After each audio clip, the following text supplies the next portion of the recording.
The California state capitol was rocked by scandal. A shocking lawsuit emerged, sending ripples through the political landscape. At the center of this storm was State Senator Marie Alvarado Gil, a prominent figure known for her strong stance on various issues. Her former chief of staff, Chad Condit, accused her of sexual misconduct. The lawsuit was explicit and detailed, leaving little to the imagination. Condit alleged that Alvarado Gil forced him into a sexual relationship, claiming that the senator used her position to manipulate and control him. He claimed she used her position of power to coerce him, making it clear that his career depended on his compliance.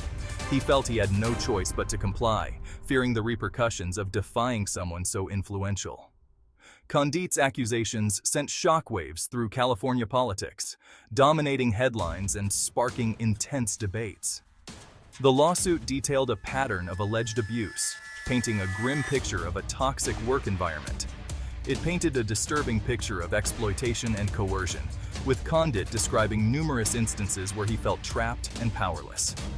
The question on everyone's mind was simple: could these allegations be true? The public was divided, with some supporting Condit and others defending Alvarado Gil. Protests erupted outside the Capitol, with demonstrators demanding justice and transparency. The atmosphere was charged with tension. Legal experts weighed in, analyzing the potential outcomes and the impact on Alvarado Gil's career. The stakes were incredibly high. Senator Alvarado Gil maintained her innocence, stating that the allegations were baseless and politically motivated. She vowed to fight the charges.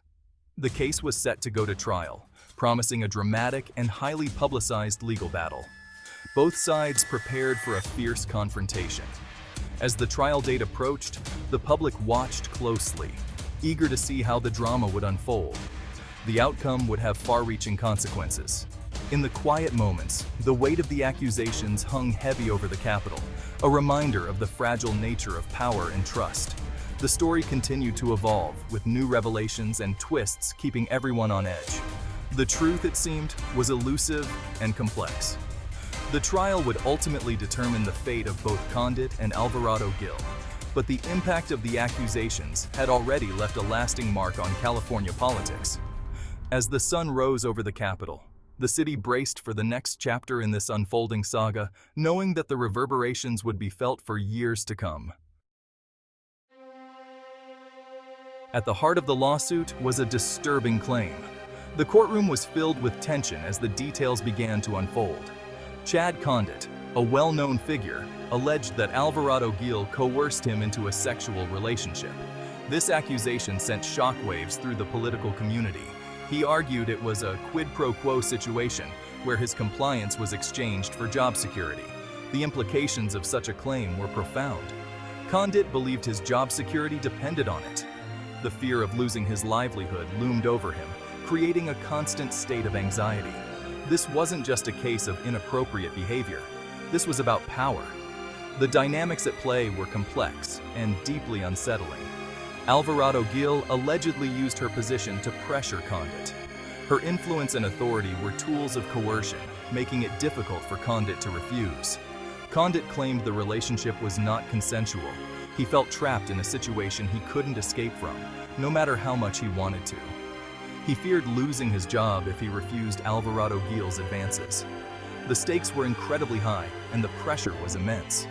This fear, he argued, silenced him. The power imbalance made it nearly impossible for him to speak out without facing severe consequences. He felt unable to speak out. The isolation and fear of retribution kept him silent, adding to his emotional burden. This is a common experience for victims of workplace harassment. Many feel trapped and unable to voice their concerns, fearing the loss of their jobs or worse. Support groups and workplace harassment meetings often reveal similar stories, where victims share their experiences and find solace in knowing they are not alone. The legal battle that ensued was not just about Condit and Alvarado Gil. It highlighted a systemic issue within workplaces, where power dynamics can lead to exploitation and abuse. This case brought attention to the need for stronger protections and support systems for employees, ensuring that no one has to endure such a situation in silence. As the case progressed, it became a symbol of the fight against workplace harassment, inspiring others to come forward and share their stories. The outcome of this lawsuit would not only impact the lives of those directly involved, but also set a precedent for future cases, shaping the landscape of workplace rights and protections. The lawsuit went further than anyone had anticipated. Condit described a specific incident in vivid detail. He alleged that Alvarado Gil pressured him into a sexual act, an act that he felt he had no choice but to comply with. This act, he claimed, left him with severe injuries that would haunt him for years to come. He reported 3 herniated discs and a collapsed hip, injuries that were not only painful, but also debilitating. These were not minor injuries that could be brushed aside or ignored. They required extensive medical attention, including surgeries, physical therapy, and ongoing medical consultations. These injuries, Condit claimed, changed everything about his life. He could no longer perform his job duties as he once did. He could no longer engage with Alvarado Gil in the way she allegedly demanded. He refused her advances, which he felt were inappropriate and coercive. This refusal, he argued, was met with anger and hostility from Alvarado Gil. Alvarado Gil allegedly threatened his job security, making it clear that his refusal would not be without consequences. She allegedly used her position of power to intimidate and control him, creating a hostile work environment that left him feeling trapped and powerless. Condit felt that he had no one to turn to, no way to escape the situation without risking his career and livelihood. The pressure and stress took a toll on his mental health, leaving him anxious and depressed.